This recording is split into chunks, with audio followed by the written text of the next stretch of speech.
Olá, e eu estou Vanessa de Figueiredo e venho pedir o que deixe seu like, compartilhe com alguém, vai, já deixa um like aí pra mim.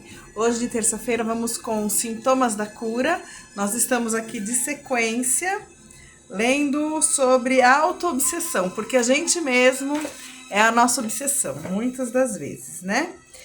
Então aqui eu tinha parado assim, né, que Divaldo Franco principalmente aborda a maneira abrangente a auto-obsessão e o autismo.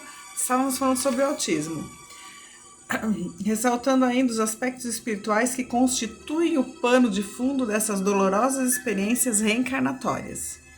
Manuel Filomeno de Miranda, autor espiritual do livro Loucura e Obsessão, relata nesta obra um complexo caso cujo diagnóstico psiquiátrico era o de autismo, mas que pela perspectiva espiritual o quadro era inicialmente de auto-obsessão. Então no começo era uma auto-obsessão, seguida de grave processo obsessivo.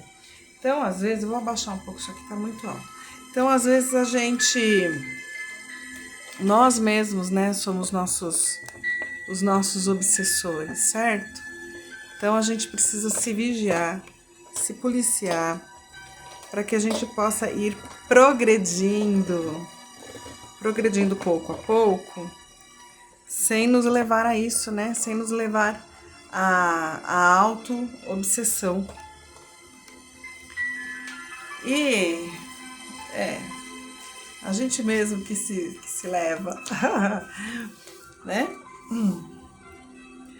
Seguida de grave processo obsessivo. Observemos a narrativa do caso Anderson, que apresentamos resumidamente. Ele estava recebendo há mais de 6 meses tratamento espiritual proporcionado pela instituição umbandista que se dedicava ao bem do próximo, dirigida por Emerenciana, conforme narra Miranda. Anderson apresentava um olhar parado, denotando demência adiantada, os músculos em rigidez, dificuldade de locomoção e total ausência de lugar em que se encontrava.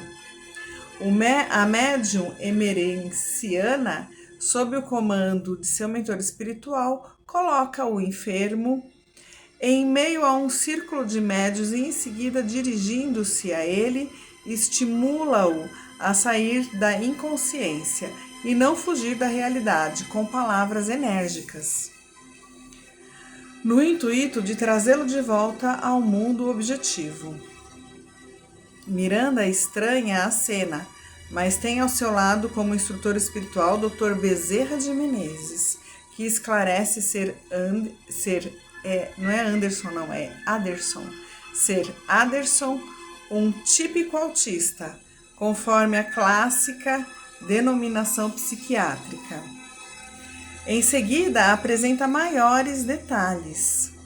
Estamos diante, tecnicamente, de um vigoroso processo de auto-obsessão, por abandono consciente da vida e dos interesses objetivos. Quando o indivíduo mantém intensa vida mental em ações criminosas, que oculta com habilidade, mascarando-se para o cotidiano, a duplicidade de comportamento faz-se cruel transtorno que ele carpe silenciosamente. O delito que fica ignorado das demais pessoas é conhecido do delinquente, que o vitaliza com permanentes construções psíquicas, nas quais mais o oculta, destruindo a polivalência das ideias, que determinam por sintetizar-se numa fixação mórbida que lentamente empareda o seu autor. Passam desconhecidos pelo mundo esses gravames que o eu consciente sepulta dos depósitos da memória profunda, sem que eles se aniquilem, ali permanecendo em germen, que irradia ondas destruidoras envolvendo o criminoso. As cenas dos crimes se tornam fixações que se repetem sem que outras ideações se lhes sobreponham. Às vezes, irrompem como estados depressivos graves, decorrentes do complexo de culpa. Daí, decorre também o receio de ser perseguido, o que vai desaguar em alienações diversas. Uau! Vamos parando por aqui. Eu tô lendo esse livrinho de sequência, tá muito bom, né? Que fala sobre a gente, é isso aí. Em quantos milênios de existência? Quantas vezes nós já voltamos aqui? Quantas? Milhões e zilhões e milhões de vezes. A gente vai e volta, vai e volta, vai e volta. E muitas das vezes, né, a gente tem que encarar a si mesmo. Quem que a gente tem que vencer? O próximo? Não. Você tem que vencer a si mesmo. Ao próximo você tem que amar como você se ama. Mas se a gente nem se ama, como que a gente pode amar o próximo? Então é sobre isso. É sobre se amar. É se amar para amar ao próximo. Porque na caminhada a gente não pode voltar. Qual de nós pode voltar lá em primórdios, né? E arrumar? Não dá. Então, o que podemos fazer? O que podemos fazer é seguir daqui por diante. E quando a gente erra, naquele momento do erro, a gente busca, naquela hora, fazer o nosso melhor. Se errou, vai lá, busca consertar. Certo? Fazer sempre o seu melhor. Porque Deus sabe o que vai na mente, alma, corpo e coração de cada um. Então é sobre isso. E quantos irmãos e quantos queridos que nós estamos recebendo no planeta, que já na fase lá de bebezinho estão recebendo, o que eu não acho que seja muito bom, mas estão recebendo diagnóstico de autismo. Eu não acho que seja bom, mesmo que tenha todos os sintomas, que tenha... Eu, Vanessa, penso que não seja bom. Por quê? Porque quando o bebezinho vem, ele é moldável, né?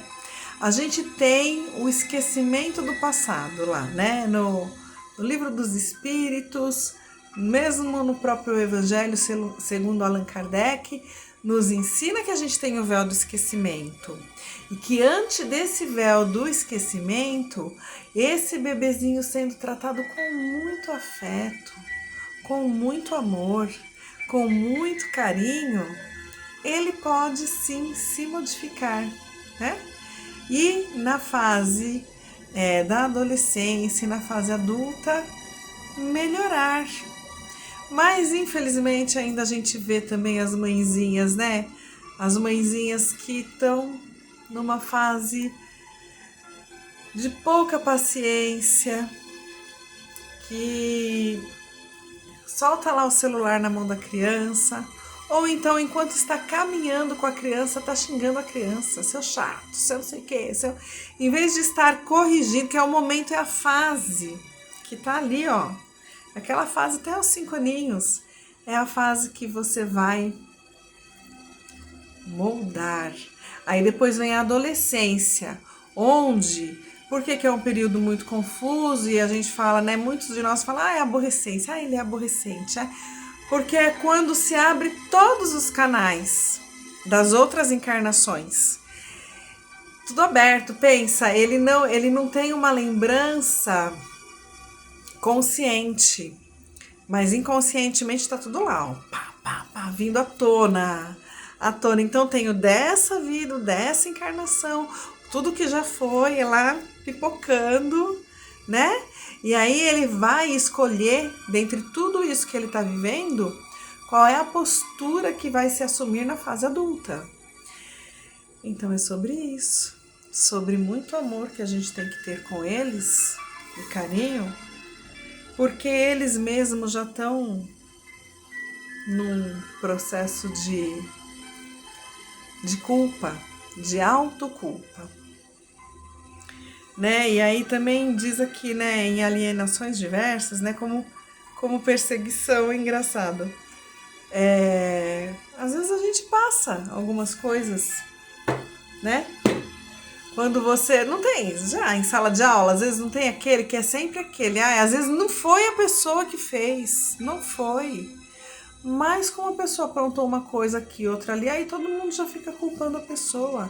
Ou inventam, né? As pessoas são muito hábeis em mentir. Nós vivemos e convivemos com muito mentirosos. Estamos diante de um povo mau, corruptos e pervertidos. Somos nós, aquele povo de Moisés, né? Quem que somos? Somos nós aqui, os brasileiros, né? Que tá um querendo cuidar da vida alheia o tempo inteiro, querendo determinar onde uma pessoa pode ou não morar, querendo determinar onde o outro pode ou não trabalhar. Olha, só Deus. Só Deus, que Deus tenha piedade de cada um de nós, da nossa alma, das nossas pequenezas, que nos auxilie no nosso processo evolutivo. Todos nós estamos em processo evolutivo, né? Então, cada um está num estágio, numa fase diferente, não quer dizer que um é melhor, que o outro é pior. Não, cada um tem um tipo de funcionamento e diante desse tipo de funcionamento que cada um de nós temos, precisamos buscar burilarmos-nos, melhorar. Quando? Agora mesmo, a cada dia. O que a gente tem é o agora, porque no passado a gente não volta. E o futuro a gente não tem, mas a gente tem o agora. Então, melhorar agora mesmo, né? Cada dia melhor. É assim que eu entendo sobre o que Olha, me emocionei. A Sueli Caldas Schubert veio falando aqui.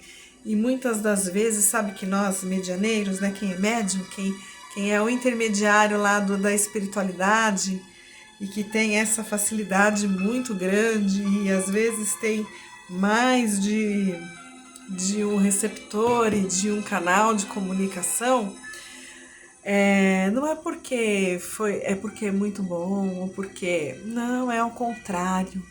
É ao contrário. É porque já fez tanta porcaria outrora, sabe? Mas a gente não pode voltar. Então a gente pede uma forma de se redimir. Então essa é uma. E que Deus nos permita usar todos esses talentos e esses dons que Ele nos permitiu nessa vida em favor dos nossos semelhantes, em favor de fazer o nosso melhor aos nossos semelhantes. Beijo no seu coração, deixa o seu like, às vezes, boazinha, né? Não, não é ao contrário. Deixa o seu like, compartilhe com alguém, me ajude a fazer crescer esse canal de reflexão, de entendimento e vamos vencendo a nós mesmos a cada dia. Beijo no seu coração. Sou grata, muito grata.